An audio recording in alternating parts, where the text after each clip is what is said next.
It is not often where we see a player lead all running backs in fantasy points and then not even be considered a first-round pick the next season.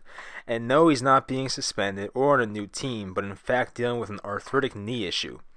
That player, of course, is Rams running back Todd Gurley. Now, at the time of making this, Gurley's average draft position is 16th overall and running back number 11 overall. So here's a concern for Gurley in 2019. Obviously, his arthritic knee issue could be nagging the entire season, and we'll never know when that issue is going to flare up. There is also a chance that if the Rams build a sizable lead in their division, that the Rams could give Gurley the last few weeks off and he would miss your fantasy playoffs. And the worst case scenario would be Gurley playing in week 1, having his knee swell up and force him to miss at least a couple of months during the season. There are not only concerns on Gurley's overall health, but what the Rams have done this offseason as well. Of course, they traded to move up in the draft, taking running back Darrell Henderson out of Memphis. Now, this definitely was interesting and unexpected.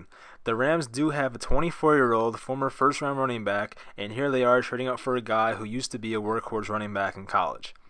Now, maybe the Rams just really liked Henderson as a prospect and couldn't afford to miss out on him, but I do believe that if Gurley was fully healthy, this trade would not have happened.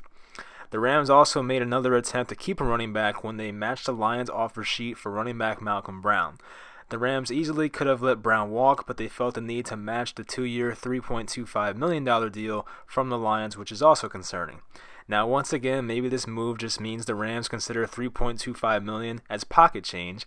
It's just concerning based off the issues that Todd Gurley is going through. Another concerning part about Gurley is the talent. Now, I can't believe I'm saying this, but Gurley was nowhere near his usual self once he started struggling in December. Of course, Gurley did miss the last 2 games with a knee injury, but when he was on the field, his performance was a bit concerning. On December 9th against Chicago, the downfall of Gurley's season began when he was given 11 carries for only 28 yards and 30 yards receiving.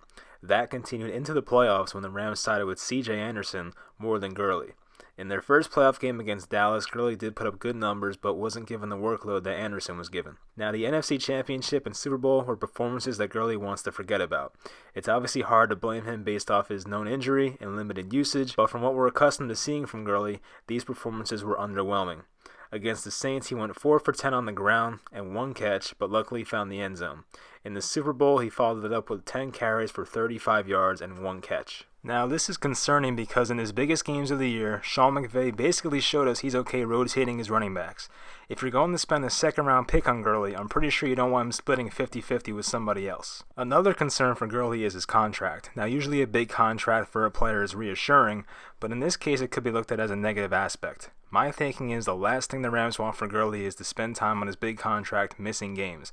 So what I can see them doing is preserving Gurley as much as possible and picking their spots when they use him. In a situation where the Rams are up 21-0 early, you could see no more Gurley for the rest of the game. I could be off on this one, but that's just my way of thinking. At the end of the day, in my personal opinion, I like to play it safe for the first 2 rounds in fantasy drafts.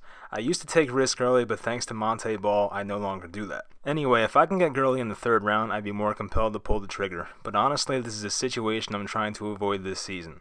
There are other running backs I'd rather take in the 3rd round like Derrick Henry, Marlon Mack, and Leonard Fournette. If you told me Gurley was going to play in all 16 games this season, while I don't think he'd see the workload he's seen in previous years, he'll put up good numbers. I'd expect him to have around 1,100 rushing yards, 50 receptions, 450 yards, and 13 total touchdowns. All of that would easily make him an RB1, but that's if he were to play all 16 games, which I'm obviously not counting on this year. Although I want to avoid Gurley this season, if I can somehow get Darrell Henderson as my 4th running back, that's a risk worth taking in my mind. Henderson's stock could skyrocket with a good preseason, so it all depends on where you get him in drafts. From a talent standpoint, I like Henderson a lot, so it'll be exciting if he's given the opportunity to start. I do wish Gurley the best and hope he doesn't miss any time, but unfortunately this is just the reality of the situation. As always, thank you for watching, and I'll talk to you guys next time.